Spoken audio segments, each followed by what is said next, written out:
How's it going? And welcome back to Tech Time. Today's item we're looking at is something that may or may not have a bunch of use cases, but it was something that I kept seeing and was curious about whether or not it actually was able to produce the quality output that it was suggested in its particular promotional pictures. And so, I didn't want to invest too much in it, but my curiosity got the better of me, and I did go out and I bought this. This is the Elephas mini projector.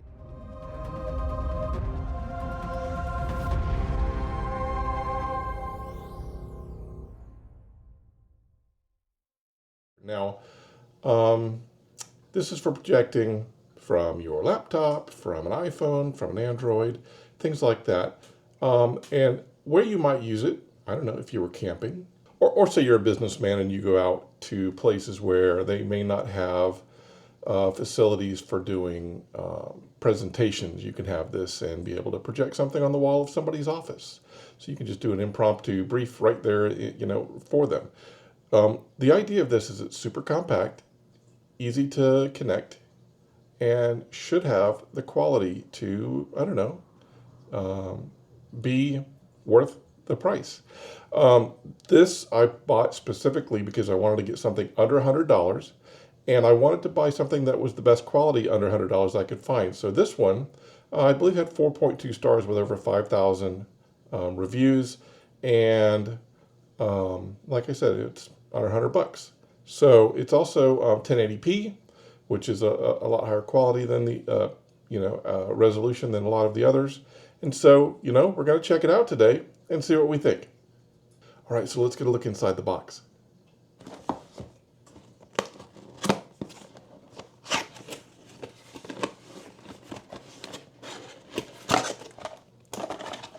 right, I suspect this is power cords and other connectors. And then we have the projector itself. Look how cute and tiny that is. Okay, they gave us some cleaning stuff. Now, I will say, one of the things, it might be in here. Hold on. Okay, so we'll get to the projector in just a second. All right, so in the peripherals box we have, looks like a USB cable. Okay, this is the mini tripod.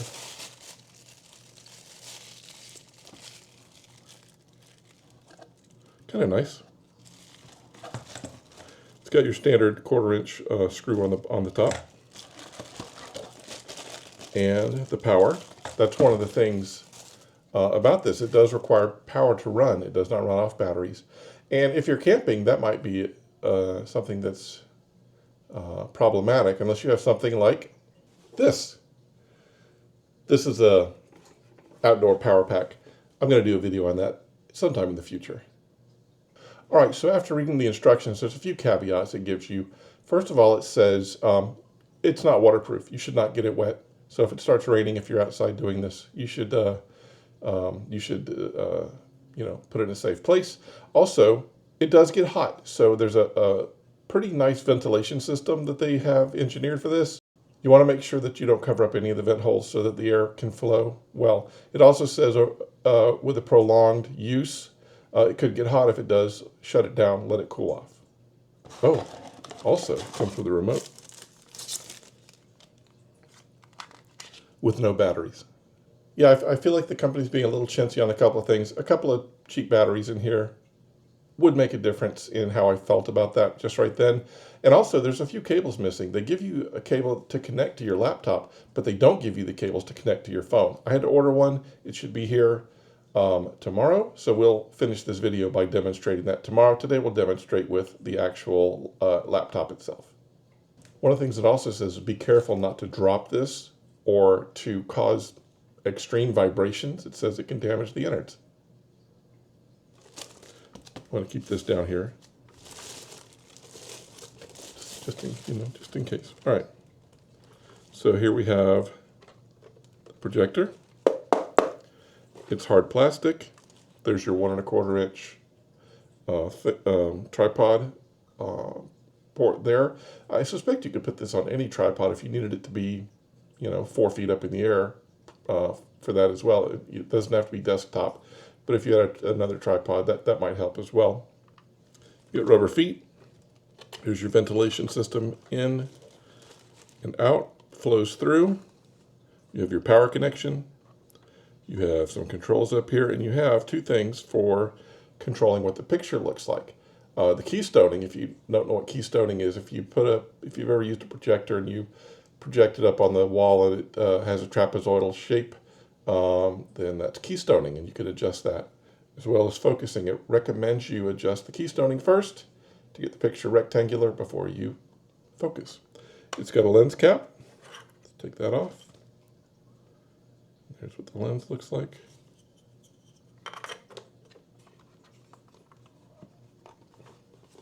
And we have several ports here. We've got a USB port. Now, the USB port is for connecting like SD cards, or if you've got a external hard drive, you can connect that to this as well. So if you have a hard drive full of videos, you can connect that to it and play whichever ones you want. It's got an HDMI connection. This is the one we'll be connecting today to our laptop. And it's got this port for audio out. All right, we're going to start out by putting it on their tripod.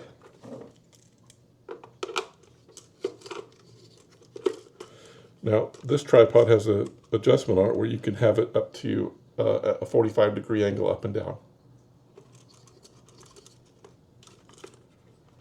The instructions say that for best viewing, the projector should be 4 to 10 feet away from wherever you're projecting on and should be used in a dark room. We're not in a dark room. It's daytime right now, so we're going to test it in daytime to see what it looks like, and then we'll test it again tonight.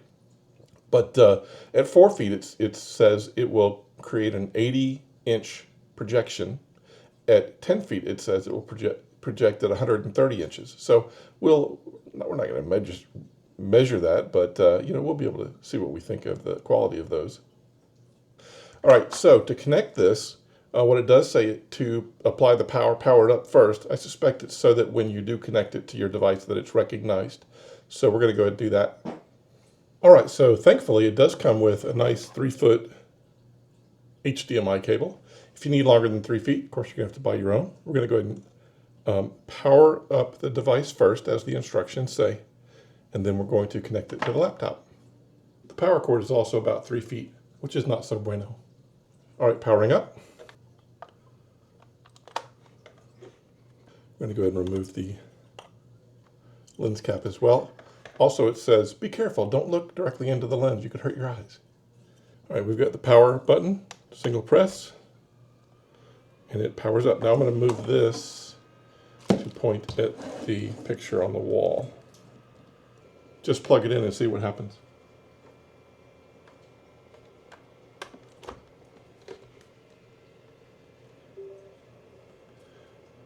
And it immediately shows my laptop screen.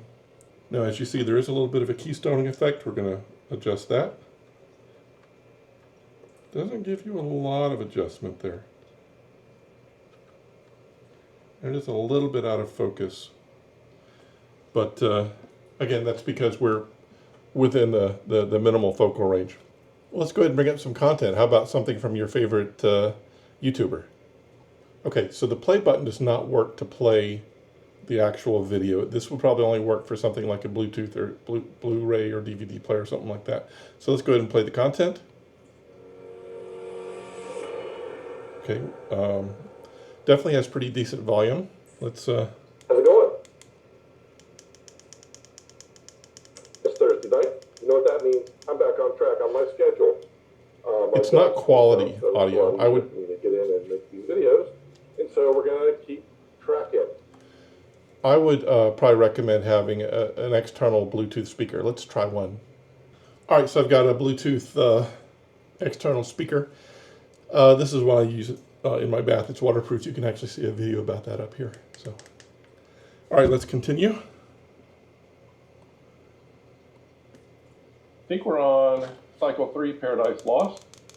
So it should be a pretty short run tonight.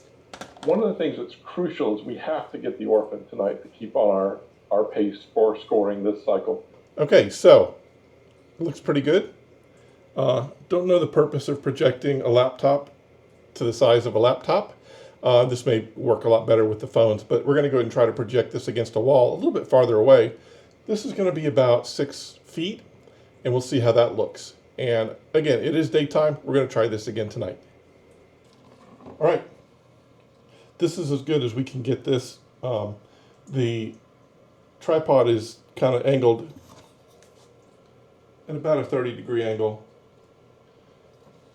We can't compensate for the keystoning on that. It's just too much. I would probably get a taller tripod in order to have something this high off the ground. But let's go ahead and look.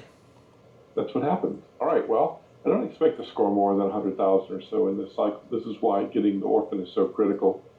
Okay, we've had it running a few minutes. I'm kind of curious about a couple of things, mainly heat and heat. So this side is the intake. This side is the outflow. Definitely you can tell there's heat coming out of the outflow, but the device itself does not feel warm. So for the short period of time I've been running it, it seems okay. Also just want to mention the buttons on the top coincide with the ones that are on the remote. You've got the up, down, left, right, okay, power, menu, return, and source. So this is what it looks like in the daytime on a white wall. We're going to look at it a little bit tonight using the laptop, and we're going to look at it also tomorrow from the phone and see what that looks like. So come on back, and it'll be a second for you, a day for me. All right, and we're back, and it's nighttime. I have changed the configuration a little bit. I've actually put the projector on a pretty tall tripod, and right now we're still plugged into the power strip. I did have to put the power strip up pretty high because of the short power cord. So let's go ahead and take a look and see what it looks like in a dark room as recommended.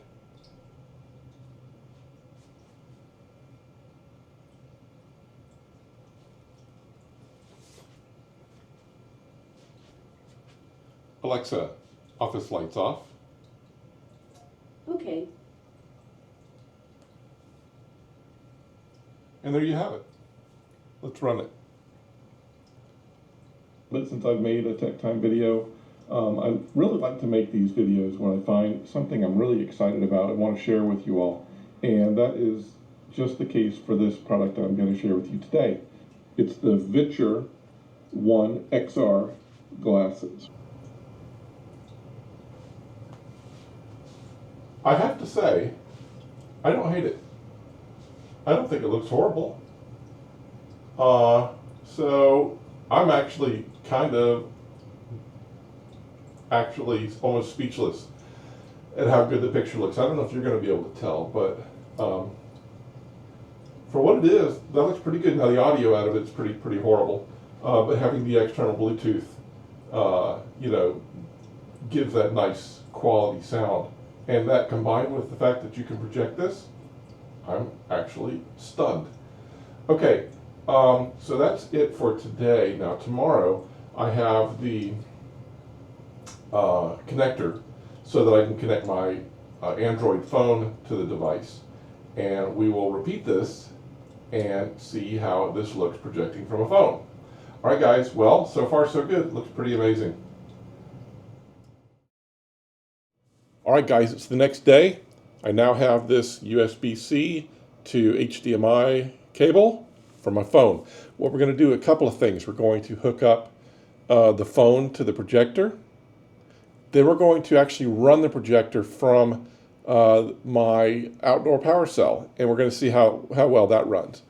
Typically, that thing can charge like 24 cell phones, so you can probably watch a couple-hour movie or more with your cell phone attached to it, so you didn't burn it through the battery on that. So anyway, let's hook up the phone, see what happens. One of the things it says when you hook this up to your phone is that you need to have it in like screen mirror mode. I have that automatically set for when I use my Projector glasses. If you're curious about that, you can see this on the video up here.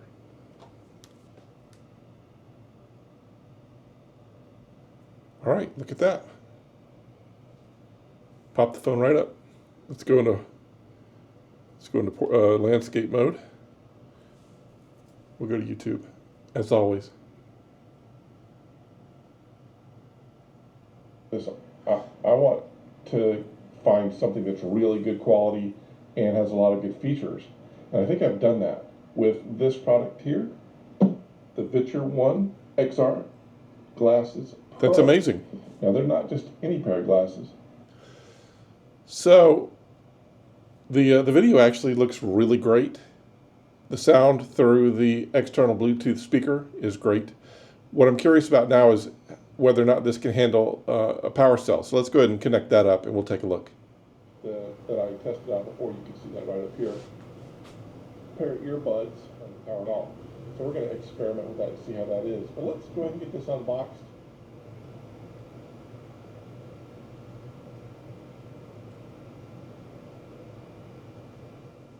So there we have it. Just like I wanted, running off the power cell with a cell phone, external Bluetooth audio, running perfectly. I'm pretty happy about that. Alexa, office lights on. Okay. Much better. All right, so I want to just take a couple of minutes and give you my final thoughts on this. Here's 5 things that I think about this particular device. The physical quality. It's a cheap device, therefore it's a pretty cheap quality. Hard plastic, if you drop it, it's going to break it. They give you warnings about the potential for vibrations causing problems internally, etc., etc. So, physical quality, I'd say it's pretty mediocre. As far as the quality of the video and audio, I was actually really surprised at the quality of the video, to be honest. I honestly expected it to be pretty bad. The focus capability and the keystoning, while in the menu there's options to really dig into that, but just right up front the focus and keystoning is pretty bad. But I thought the quality of the video in the dark was pretty stunning. Now the audio quality directly through the device was pretty bad overall. It does have an audio out, so you could audio out to some external speakers. I think that would probably improve things drastically. I'm going to prefer to go with Bluetooth on this one. As far as the flexibility, so you have several inputs. You have the HDMI input. You also have the input for the external drive or SD card, which would probably be a good way to watch movies and stuff like that rather than streaming them on your phone or from a laptop. You can also mount this upside down within the menu system. It's got that thing to flip the video upside down. So if you put this in a kid's room or something, hung it from the ceiling, it might not be a bad thing. So I'd say it's fairly flexible overall. Use cases, I don't personally have many use cases for it. However, I could see it in a couple of things. If you camp a lot, if you just want to have a fun time with kids, make like a blanket fort. That would be super fun, I think. Business cases, though, if you go out places where there's just not the facilities to share this kind of media, that might be something worthwhile there. If you go out into warehouses or whatever and you need to show somebody a presentation or whatever, that might be a thing. So I could see a few use cases for it. As far as cost goes, it was under $100. I mean, I think it's well worth the price that was paid for it. You just have to be really, really careful with it. So overall, is the value there? The answer is with a question. Do you have a use case for it? If you have a use case for it, there's value. That's pretty much what I think about it. All right, guys, as always, thanks for stopping by, and we will see you next time. Bye now.